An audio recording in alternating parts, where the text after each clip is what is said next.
right, we are here again on case number D467098, Dziedzic versus Dziedzic. Counsel, please state your names and bar numbers for the record.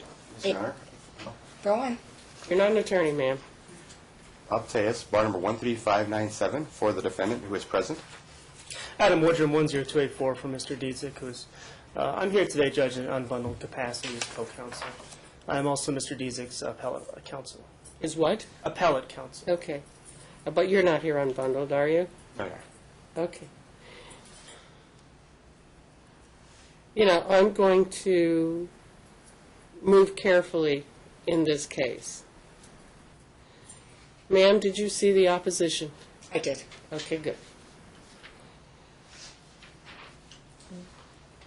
What bothers me most is, and it came to my attention a while ago, I hadn't realized it, that the doctor who was basically spearheading the autism program at Touro University left rather abruptly, and I gather that he wasn't replaced. Now, I don't think the parties needed me to say, go to Plan B. Instead of asking me to go to Plan B, or themselves going to Plan B, which would be the co-parenting, intelligent, and mature thing to do.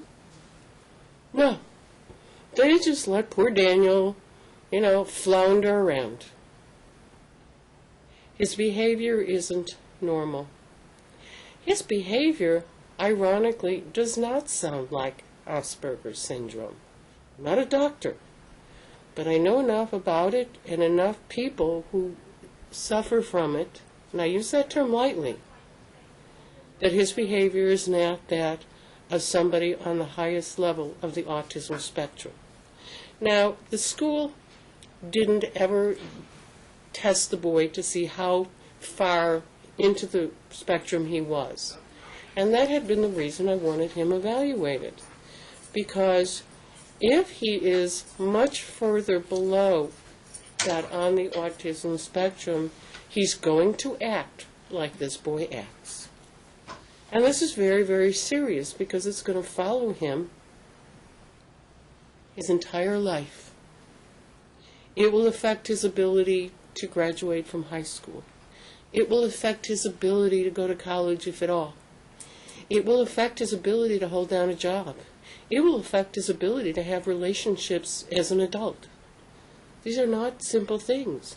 And, there's any number of autistic children who are not diagnosed that end up in the criminal justice system. Okay?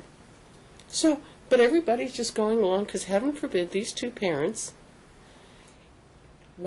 however I ruled, and whatever is on appeal, can't do that for their boy. Just can't do that for their boy. And I think I ruled in this case well over a year ago. Yeah? And they still haven't had this boy evaluated. And when he's so disruptive in the school, he's about, it would not shock me in the least if somewhere along the line, without proper treatment, this kid gets kicked out of school. I don't want that to happen to him. Because then he's really, really in trouble. I'm not even sure he's in a proper IEP for what's going on with him. So,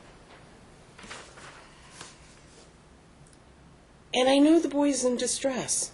He is doing things that are very clearly evidenced by medical reports that are just scary. So, no, you may not. Because, it's just the second time today that I've had to admonish parents about putting their own differences aside and doing the right thing. And I don't think we can poo-poo Daniel's behavior. I don't think so for a second. And maybe the school wants to call them red zones or yellow zones or whatever goofy thing the school wants to call it. Inherent in that is a very serious problem that could get worse. Think about when in another 4 or 5 years, when Daniel's a teenager and his hormones are raging. And now he's not only dealing with whatever inability he has to function within the world, but now his hormones are creating even more problems for him. I want him evaluated. That's going to happen. I'm not going to change custody right now because, frankly, I don't want to go through the whole Honeycutt process. By the way, can you tell me why is this case not fast-tracked? I honestly don't know, Judge. Probably because it's in the appellate court's pro bono program, which means full briefing. It still gets honestly, I don't know. fast-tracked. I don't understand. Have you even had a settlement judge assigned? There has not been a settlement. Ms. Vaccarino declined that, Your Honor, when she filed No, the that's original. not a choice. She did. She actually elected in her initial filing that there was no reasonable Okay, solution. counsel, I'm directing you to see what you can do to fast-track this case. If it has to go back to me, fine. But in the meantime, there's so much mischief. That was the reason that the Supreme Court created the fast-track program, was because they recognized how much mischief goes on when a custody case drags on in the Supreme Court for 2 years. And I can look and find out, Judge, why. And obviously, I didn't get involved right away, but I can look and find out why it wasn't Get this thing fast-tracked. fast-tracked. Get me a ruling. Whether the they record is whether extensive. reverse and remand, I don't care. Whether they affirm, I don't care. But I want this thing fast-tracked because these two don't have any peace until this case is actually put to full resolution. They don't have any peace with each other, and I can't fix that.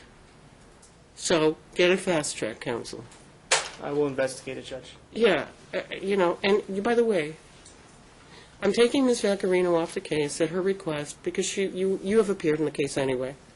So we'll take Ms. Vaccarino off. We'll prepare a minute entry that she's no longer counsel of record in this matter. And so you don't have to serve her anymore.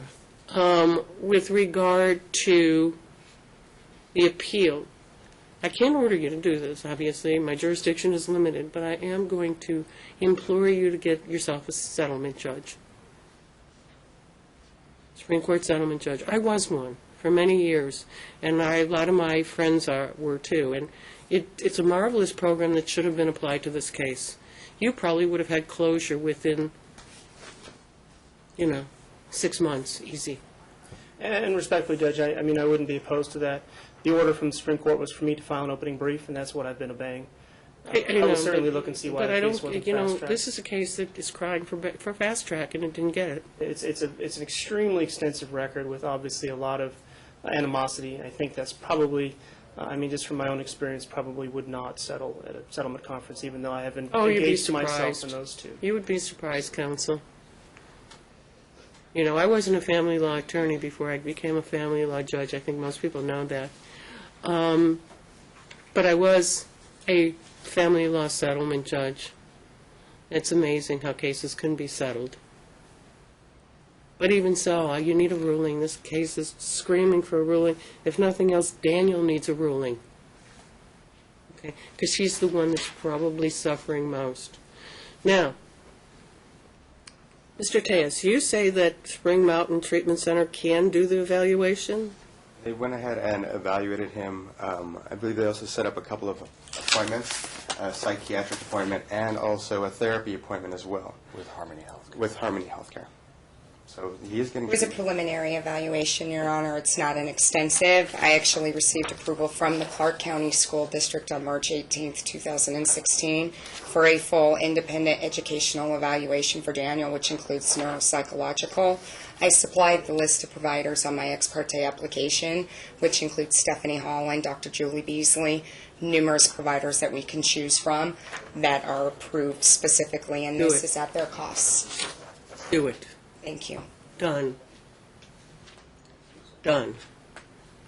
I don't know, as I sit here today, whether the plaintiff is being overly concerned. I don't know, as I sit here today, whether the defendant is insufficiently concerned. Suffice it to say, I think you need to have a complete picture of what's going on with this boy so that you can start giving him the help he needs.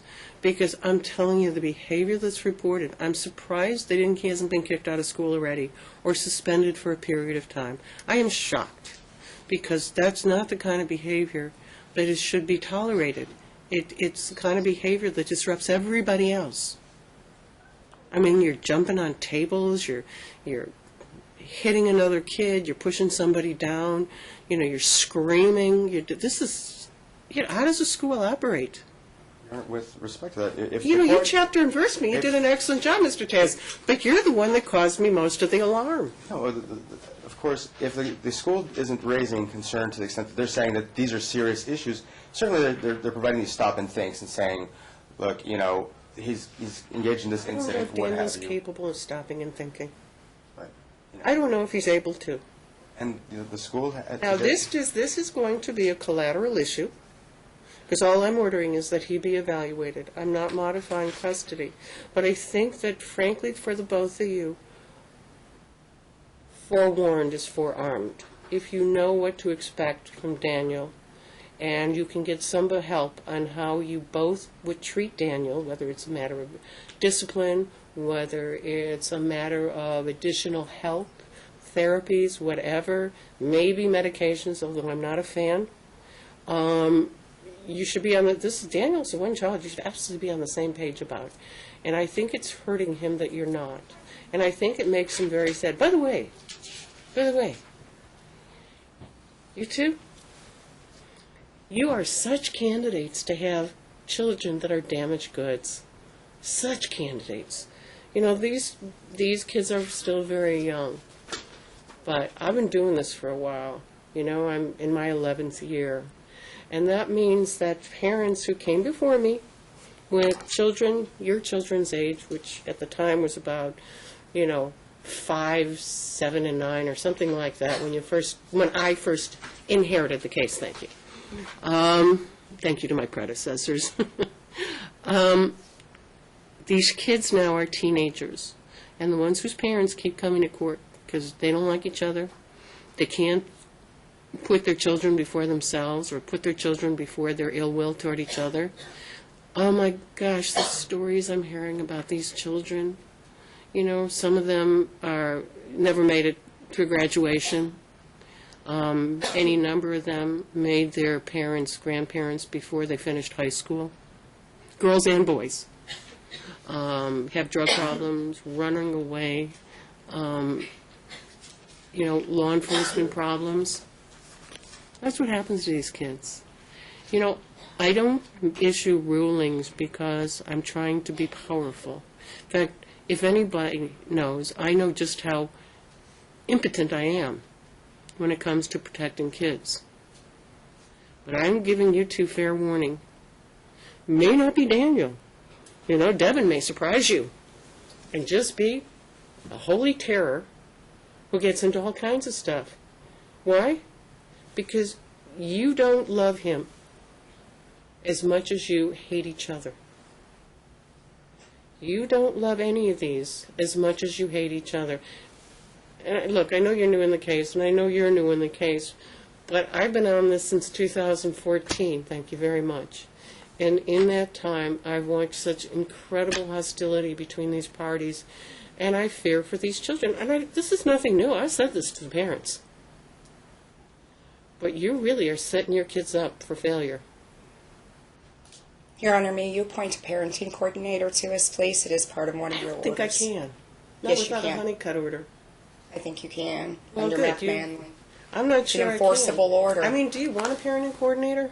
They agreed. I think these two are so hostile to each other. I think a parenting coordinator is frankly going to throw up his or her hands and say, I can't do anything with these people. My client would just love to have everything done. All right, tell you what, prepare a parenting coordinator order. You two confer, pick the parenting coordinator. It's going to be a joint decision. You prepare the parenting coordination order. I'll check all the necessary boxes. It's a fill in the blanks. And in the past, the They'll plaintiff divide has the cost. indicated that she would pay for that. No, they're going to divide the cost.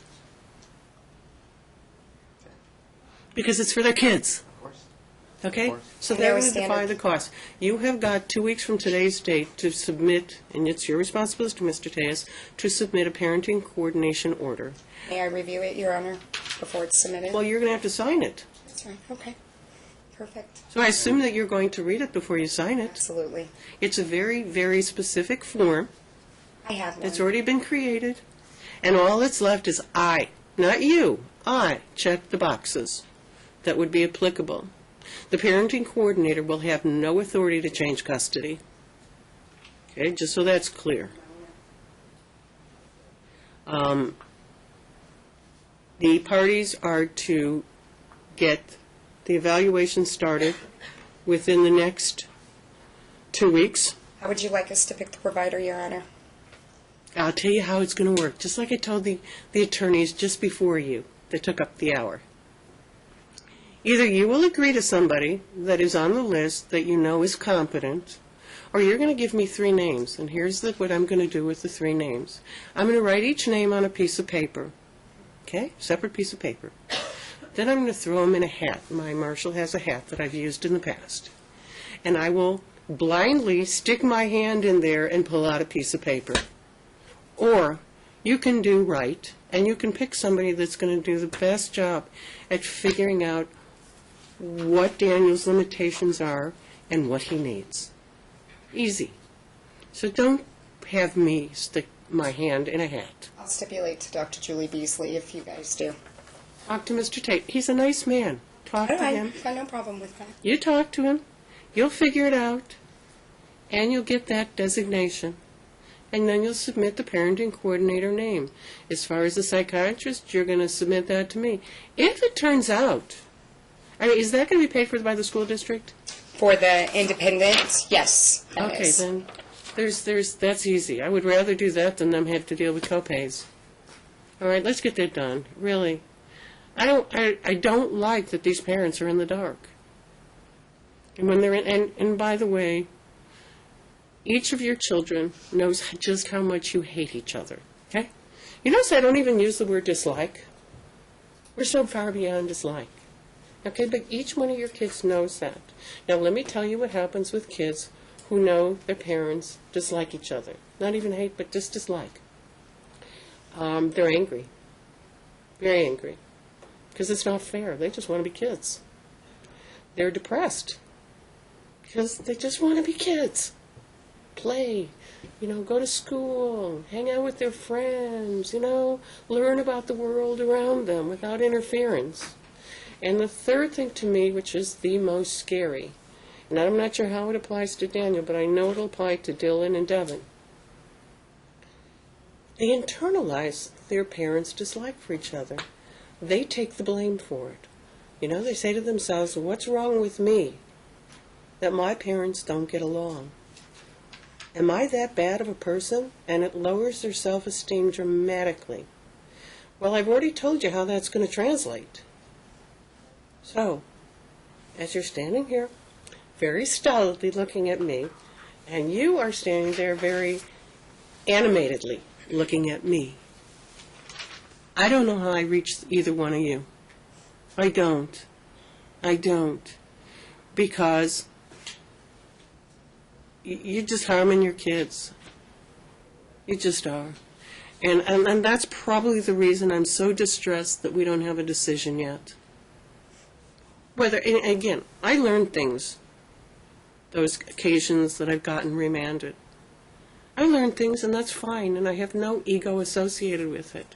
I did my best job, but if my best job wasn't good enough, that's okay, because I will figure out how to do it right the next time. So don't assume anything about the appeal. I hear lawyers say, oh, the judge is going to be mad at me if I appeal. I'm not. I don't care. But I want an answer. I want to know where we go from here, because until that time, these parties are not going to be able to reach a denouement. Not at all. They're not. Because they'll be stuck in their own positions and their own hatred toward each other. So, maybe a parenting coordinator can help. Pick somebody very strong. They're not all as strong as the others. So pick somebody with a very strong personality that maybe can get both of them to toe the line. And get this thing done, and I'll have you come back early June, and maybe we can get at least some answers. How about therapy for the minor children, the other 2, Your Honor? I'm not addressing that right now. I'm most concerned with Daniel. Okay. Look, I've already told you what you're doing to your kids. If you two can't agree what you can do to stop the pain, I'm not going to order it. I'm just going to wait until you have to look in the mirror when that child of yours is having a child at 16, or doing drugs, or getting into gangs, or maybe stealing from the local mini mart or whatever it is he's going to do. And then I'll just have you look in the mirror, because you didn't help your kids at all. I appreciate how this case started. I also am appreciative about how it ends. And I don't mean in a good way. I mean, I understand. And I think both parties were not at their best during the course of this litigation. But somewhere along the line, you guys stop the bleeding. I really do. I'm not unmindful of the fact that the last time I saw her in this case, Ms. Vaccarino is actually starting to reflect on that as well, about the parties' need to move on. But you can lead a horse to water, but you can't make him drink. So we'll come back and pick a date in early June. We're going to come, excuse me, we're going to come back on Tuesday, June 7th at 10 a.m. Now, if after getting some of the information that these parties sorely need and the appointment of a parenting coordinator, you see no need to come back to court, then vacate by stipulation.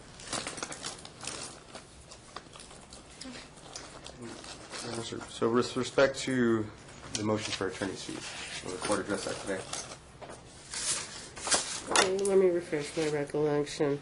Oh, I didn't get a timely financial disclosure form denied. Thank you, Your Honor.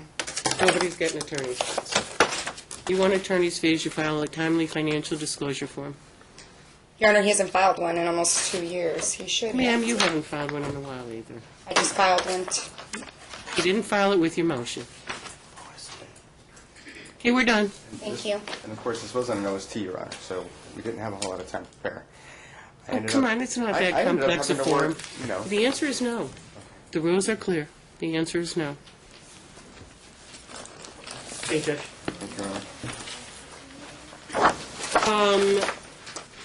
Yeah, I want an order, and Mr. Tejas is going to prepare it, and you'll countersign that order. The evaluation will be the one order, but the parenting coordinator make that a discrete order so that it's clear for the parent. They want their own separate order, these parenting coordinators. Get this case moving, counsel. Gotta do what I gotta do, Judge. I know.